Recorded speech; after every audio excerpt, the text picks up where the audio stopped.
It's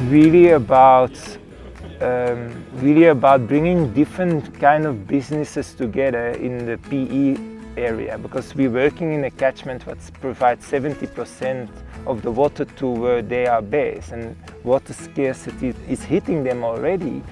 So there is a lot of businesses like Santam, like Coca-Cola, Sanlam, who is keen to come around the table and start discussing these issues together. Like, how is this landscape working?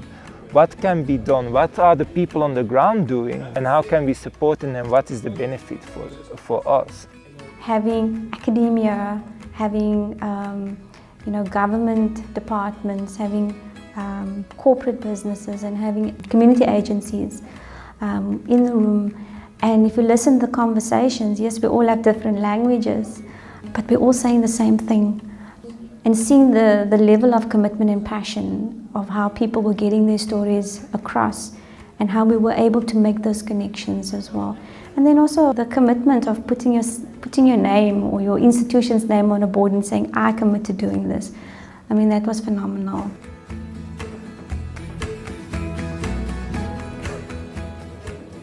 What we've realized over a few years now is that from a climatical point of view, we've been seeing an increase in climate changes within particular areas across the country, not just within the Port Elizabeth environment. We've realized as well that we need to be looking at these risks, not just from how we want to assess the risk and how we want to rate accordingly, but how we actually reduce the impact of that risk on the landscape and on communities and on our clients at the end of the day. For Santam, this is an opportunity to entrench and create a good blueprint for ourselves on how do we rally more people around the issue at hand, whether it's risk relating to fire or flood or water.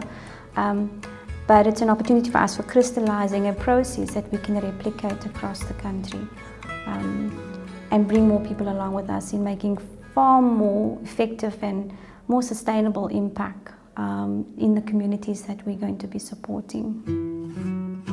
We're all in this together, from a business, from a government, from the farmers on the ground. And when we work together, we can make this place better, where everybody benefits from. And so there's an opportunity here as well within this program to actually help businesses to define what role they then can play in actually sustaining their business, and also, contributing to ensuring that there is water in the next 20, 30, 40 years within the Eastern Cape environment. And then say, well, what role do we then play in supporting and getting land restoration, in this case, addressed within a particular environment? Or how do we then use our influence in getting others to come along with us to help towards a common goal of, in this case, land restoration?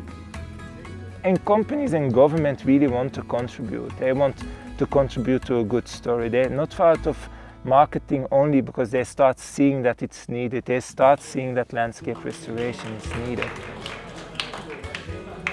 I think Dita asked, so what's your last words? And clearly excitement was top on my list of how I felt. And I felt, not what I thought in my head, what I felt.